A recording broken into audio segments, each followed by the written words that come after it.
Steelers fans, I found something that your general manager said that is literally identical to what Sean McVay and Les Snead said about Jared Goff before they decided to move on from Jared Goff. And as a matter of fact, I see this consistent line being said time and time again about a player that might not be on a roster next year. So before we get to the content, do me a favor and take a deep breath, okay? In through the nose, out through the mouth. I understand this could be a stressful situation if you're a Pittsburgh Steelers fan. And while you're doing that, sack the like button for the YouTube algorithm. That's all I want from you. You can decide whether you want to subscribe and turn on my notifications after, but you can ask anyone in the comment section down below and they'll all agree that turning on my notifications is a good move for you, man. If you want to follow me on Instagram and Twitter as well, because whenever I'm on vacation, that's typically where I provide you guys with updates. That'll be swell as well. Now that we got all that out of the way, break.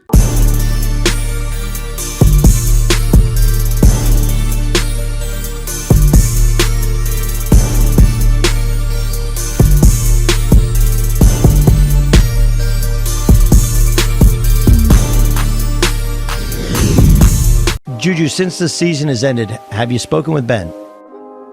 I have not talked to Ben since the last game. Is that normal? Like on most years, do you talk to Ben after the season? I mean, we give him contact. I think this one's a little bit different just because, like, you know, him trying to figure out what he wants to do in his situation. What it looks like, it says that he wants to come back and he wants certain players back. So I would love to come back. I would love to play with Ben, you know, for his times being here. Well, that's always the thing in Pittsburgh, right? Great organization, but the big contract, it's a hard one to get. Does it change? Because Ben came out last week and said money doesn't matter to him. He wants to rework his money, you know, keep guys around. No, you know, it means a lot. I mean, you talk about a guy who's, you know, he wants to play again. He wants to have the same guys around him, and that's what it's probably going to have to take. And you know, he doesn't care about the money. He wants to restructure his contract, and I think that's pretty cool. You know, it just goes to show that he's more about the team than anything else. Okay, money obviously is important, and you're not going to play for 50 years. But how do you balance out winning, the quarterback you play with, the style of play, and you know, the sweat equity, a place like Pittsburgh, a place that draft you? How does that balance in your mind in free agency? Yeah, I mean, for me, you know, I'm always about winning. You know, I'm always down to, you know, I want to be on a team where, you know, where we fight and, you know, we compete for the playoffs every year. As far as the business sides and the money, I feel like, you know, I want to be paid for what I'm worth. Obviously, you know, for what I do, you know, for the team, particularly, and like then again, it all makes sense, you know, to bring in Ben and you know, to have a quarterback, you know, who I can play with for the future. Mic check 1 2 1 2. What's going on, everybody? The Pittsburgh Steelers might look completely different offensively next year. Juju Smith-Schuster is set to hit free agency, and he's flirting with every single big market team ever. Like, as a matter of fact, the only two teams that he's straight up flirted with so far is the LA Chargers and the New York Jets. So it seems like Juju Smith-Schuster is definitely out the door and is going to sign with a team that is most likely going to help him advance his non-football career. Which I understand if as a Pittsburgh Steelers fan or a football fan that'll kind of disgust you, but as a businessman that understands that football has a career expectancy of 3.3 years, that's mainly if you're a running back. I think Juju at the very least will get 7 to 8 years at the very least, unless if some horrible injury occurs to him, then I understand why he would want to lay out the framework to make sure that he will have a career once football is over for him. As a matter of fact, look at what Pat McAfee did when he was in the NFL. He was great on Twitter and he was able to leverage his Twitter reach into a full-scale daily sports show that I personally think is remarkable and sets the gold standard for all of us other football creators out there that want to break into the podcasting and sports show space. I've said this in many videos, Juju Smith-Schuster leaving isn't the biggest deal in the world because the Pittsburgh Steelers have spent many a second-round pick on wide receivers in years past, from Juju Smith-Schuster to Deontay Johnson to James Washington to Chase Claypool, and they all panned out just well. It doesn't make sense to pay Juju Smith-Schuster the amount of money that he's seeking, which, by the way, he should, because Juju Smith-Schuster is a recognizable name. He's trying to follow that Odell Beckham Jr. path in the NFL. It makes a lot of sense. I understand why the Pittsburgh Steelers wouldn't try to bring him back. But on top of that, a move that the Pittsburgh Steelers made that a lot of us aren't discussing nearly as much is how they went out and they signed Dwayne Haskins to a deal which is practically for chump change. Dwayne Haskins essentially got the Jameis Winston deal. And this is a player that was a 2019 top 15 pick. Now, one of my comments in the comment section said, just because he was a first round pick doesn't necessarily mean he has first round talent. And I do agree. But still, you're getting a player that has tremendous, I hate saying this word, but you're going to hear this word almost like 5 times a day now that the NFL offseason's begun. And you're going to see Mel Kiper on your screen more. Tremendous upside without paying him very much. And well, that might be important because the Pittsburgh Steelers currently don't know where they stand on Ben Roethlisberger. Now, I want to make sure you guys know that at the age of 38 years old, Ben Roethlisberger turned in a fairly good season, throwing for 33 touchdowns, 10 interceptions, completing 65.6% of his completions for a 60.1 QBR. Now, you might wonder what tier of quarterback that puts Ben Roethlisberger in.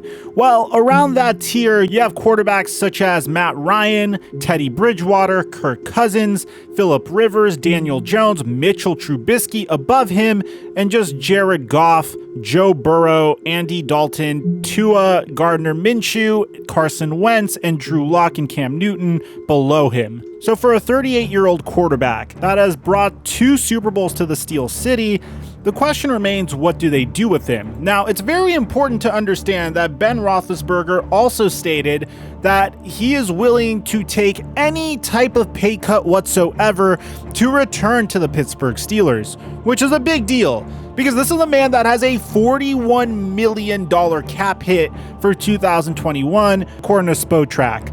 Now, the team, the Pittsburgh Steelers, could save $19 million by releasing the veteran or agreeing to a restructured deal that will keep him on the roster. Now, here's something that I'm going to try to do for you guys from now on, because sports media tells you stuff all the time, and you could interpret that for yourself by yourself without me. But I'm going to try to get to the deeper meaning of why people say specific things to the media and what type of response they're trying to elicit. Because the general manager of the Pittsburgh Steelers came out and discussed Ben Roethlisberger's future, and his comments in regards to the face of the Pittsburgh Steelers was fairly surprising. He came out and he said, and tell me if this sounds very similar to what Sean McVay said about Jared Goff before Jared Goff got traded after the LA Rams lost to the Green Bay Packers in the NFC divisional playoffs. Kevin Colbert came out and said, as we sit here today, Ben is a member of the Pittsburgh Steelers. He reiterated to us that he wants to continue to play, and we told him that we have to look at this current situation, which means he's not committing to Ben Roethlisberger for the future.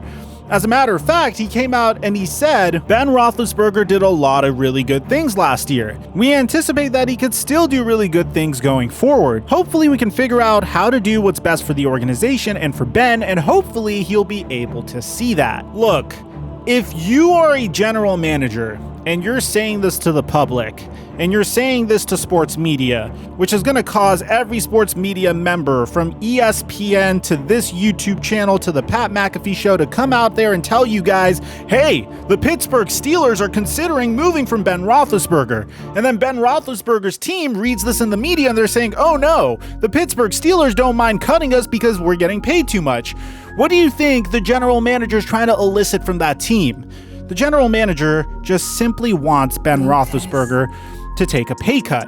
And it's glaringly obvious. You don't need to be some sort of genius to figure this out. The Steelers don't want to go into next season with this amazing defense that they have, with the likes of Minkah Fitzpatrick and TJ Watt and Cameron Hayward and Bud Dupree. And by the way, that entire team is filled with first-round draft picks on the defensive end if you pay attention. They don't want to go into next season with Dwayne Haskins or Mason Rudolph under center and essentially become, at best, the 2017 Jacksonville Jaguars that made it to the AFC Championship with Blake Bortles under center, because that Jacksonville Jaguars team could have potentially made it to the Super Bowl if they had a competent quarterback at all whatsoever under center. Now, again, Ben Roethlisberger said multiple times that he is willing to take a pay cut. And boy, if he decides to come in and say, hey, I made a ton of money throughout my career. As a matter of fact, in total, he made about $253 million throughout his entire career to go with 2 Super Bowls.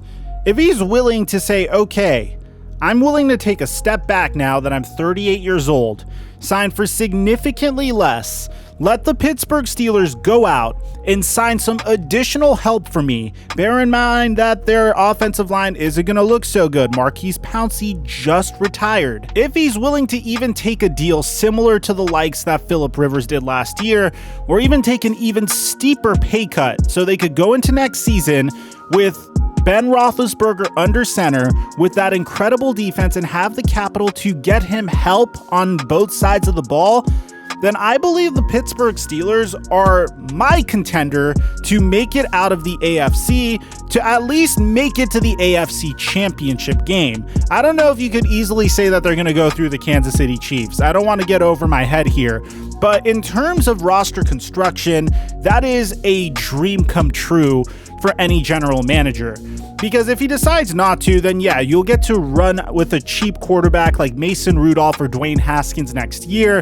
But how effective would that really be? Every defense would know that they just have to stop James Conner, and that's about it. So although the headline says that the Pittsburgh Steelers are thinking of moving on from Ben Roethlisberger, what they really mean is, hey Ben, we could get you a couple more rings possibly if you're willing to take a little pay cut, because the Pittsburgh Steelers aren't going to move forward next year without a proper succession plan for Ben Roethlisberger. I don't think Dwayne Haskins is going to be the future under center for the Pittsburgh Steelers. I'm expecting them to draft someone in the first or second round this year to be their QB of the future. But for now, this is a team that could contend based off of Ben Roethlisberger's decision. So let me know in the comment section down below what you guys think about all this. Aside from that, I'm your boy Mike, and I'm dropping our mic until our next upload.